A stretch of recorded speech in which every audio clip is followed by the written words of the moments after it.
Justin here, and if you've ever heard of the concept of growth mindset, fixed mindset, what does it actually mean, and how to actually use it as a sales professional, that's what this video is going to tell you. Because everyone talks about growth mindset, but no one really takes the time to break it down, and then most importantly, give you actionable, tactical things to implement today so that you can actually be living a life with a growth mindset, right? Because that's what matters. So my name is Justin, and I run the Beautiful Savage Sales Academy. So what I'm going to do is just that. I'm going to break down myths around what people think a growth mindset is. Then I'm going to break down what the actual truth is around what it means to have a growth mindset. And then I'm going to send you with the 3 things that you can implement right now to actually become growth oriented if you're not already, because you might already be doing these things. And if so, you can reduce your stress levels, right? So let me break down first what are common myths around what people think a growth mindset is. First common myth is people think to have a growth mindset is having a positive outlook on life. Now, yes, there's of course benefits of being more positive and having an abundance mindset than a scarcity mindset. But just thinking everything is all sunshine and rainbows, that's not realistic. And that's not what a growth mindset is. Because part of having a growth mindset is being realistic about what the truth is, not just seeing everything through rose-colored glasses. So that's the first myth around what it means to have a growth mindset. Number 2, just thinking about it, or just praising effort. Because yes, effort's important, effort's required in order to be successful in the near term and the long term. But just praising effort for effort's sake, that's not what a growth mindset is. And a lot of companies mess up a lot of employees because they only praise effort. Results matters. We work in sales. We have to deliver numbers quarter after quarter, year after year. So it's not just about praising effort and thinking about it. And then the third is the concept of just manifesting results, manifesting a growth mindset, right? It's great to have a mission statement. That's very powerful to help you set a direction or vision, but that doesn't help you today. You got to put in the work, and you have to actually live a growth mindset. Just thinking and manifesting that it's going to happen, that's not reality. So now that I've busted some of the common myths around having a growth mindset, let's talk about the facts. What does it actually mean to have a growth mindset? Now, the big picture thought I want you to take away is this concept of static versus dynamic.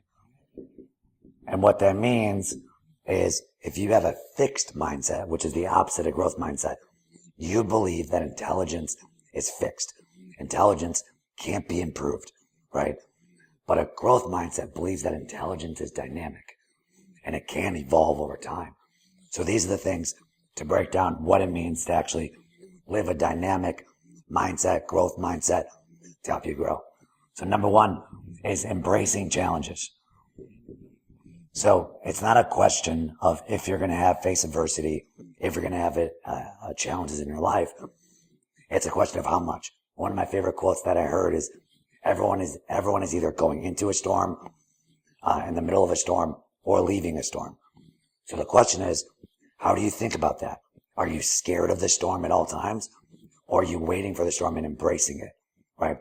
So embracing the challenges and know that that's part of the journey. That is part of what helps you grow, because you grow through what you go through. So embracing challenges is a key part of actually having a growth mindset. Number 2, you believe that you can train your brain. So here's what I mean by that. Let's think about it. When you were a child, there's things that you didn't know that you know now, right? So your intelligence developed as you acquired more skills and acquired more knowledge. But also you believe that things beyond just knowledge can be taught. How you think, how you respond to situations, how you deal with adversity. Are you putting the right things in your brain so that you have a positive outlook and have an abundance mindset? Or are you feeding your brain with things that give you a negative outlook in life? Great example. Watching the news most times does zero good for you. It does only harm because all it focuses on is the bad. So being aware and believing you can train your brain is a big aspect of having a growth mindset. Number 3, understanding effort is the path to mastery. Nothing's going to happen for you. If you're avoiding effort, you will never live life to the fullest. So understanding that effort is what's required if you're going to master anything. A great book is called Outliers, and it talks about the simple concept. If you want to be one of the best in your given field, whatever it is, you got to put at least 10,000 hours into it after studying the best of the best. So effort is the path to mastery. You can't avoid it. And people with a growth mindset understand that and live that. Next is feedback. So not only seeking feedback, but implementing feedback. Very important if we work in a sales environment, from our peers, our managers, if you're investing in a coach or a mentor. These are all things that can help you seek and implement feedback. Whether you're learning, digesting, whatever it is, these are things that you should be focusing on if you're going to have a growth mindset. The reality is, no matter where you're at in every skill of your life, someone, somewhere does it better than you. That's just a fact. So think about that and know that no matter where you are, you can always raise your game up a notch. So seeking and implementing feedback. And then next is being inspired by others. So where a lot of people with static mindsets struggle is every time they see someone that's doing better than them in a specific area, whether that's their sales, their finances, their relationships, whatever it is, they have envy for them. They're jealous of them. They're not happy for them, right? And I want you to think about that when you're seeing people around you, seeing your peers, get recognition, and you may not. Are you inspired by them? Are you happy for them? Are you jealous of them, right? And that's a great gut check, because if you're not leveraging their success to inspire you, then you're living a static mindset. So think about this. Think about the people that are doing amazing things. Study them and get inspired by them. Don't get jealous of them, because success leaves clues. If you want to be the best, you learn from the best, right? So that leads me into the last and most important thing is, if you're asking, well, how do I do this, Justin, right? This is how we do it. So number 1, if you want to have a growth mindset, first thing I always say is control controllables. So when I think about controllables, that's your activity at work, your research, your prep, your mindset, your nutrition, your exercise, how you take care of yourself, and how you're thinking of things. These are things that are 100% in your control. You can't control everything that happens to you, but what you can control is how you react.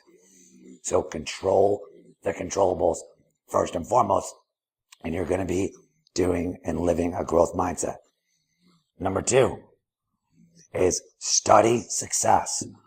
As I said a minute ago, everything in your life that you're trying to do, someone has done it. Not thousands, have done hundreds of thousands of people have done it successfully. Find people that are where you want to be. Study them. Learn from them. They will help you. People want to help other people succeed. So find success and study success. Whether that's taking a mentor out to lunch, whether that's investing in a coach, whether that's reading books, listening to a podcast, listening to thought leaders. These are people that have achieved success in an area that you want. Find them, study them. You can implement that today, right now. And then number 3, what I love to say is, just be proactive. The most successful people in any given field take action. They're proactive. They're not reactive. So being proactive with your learning, with your development, with your skills, with your mindset, right? This could be, listening to podcasts, taking people out, right? Studying others, film review, prep, research, all of these things, being proactive versus reactive.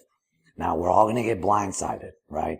The question is, who's going to get blindsided more? And the people that are proactive and take action, they achieve significantly more, because by simply being more proactive, they get more done and they learn faster. And because they're learning faster, their skills grow faster than the static mindset. and then they achieve a greater level of success. And because the static mindset isn't inspired by them, they're jealous of them, they don't take that as an opportunity to learn from them, to hitch to their wagon to grow as well. So be proactive with your life, with your career, with your growth, and you're going to do big things. My name is Justin J. Johnson. I run the beautiful Savage Sales Academy. If this is helpful, let me know. If you have any questions, let me know. Implement this, use this, and go burn it down. I'll see you in the next one.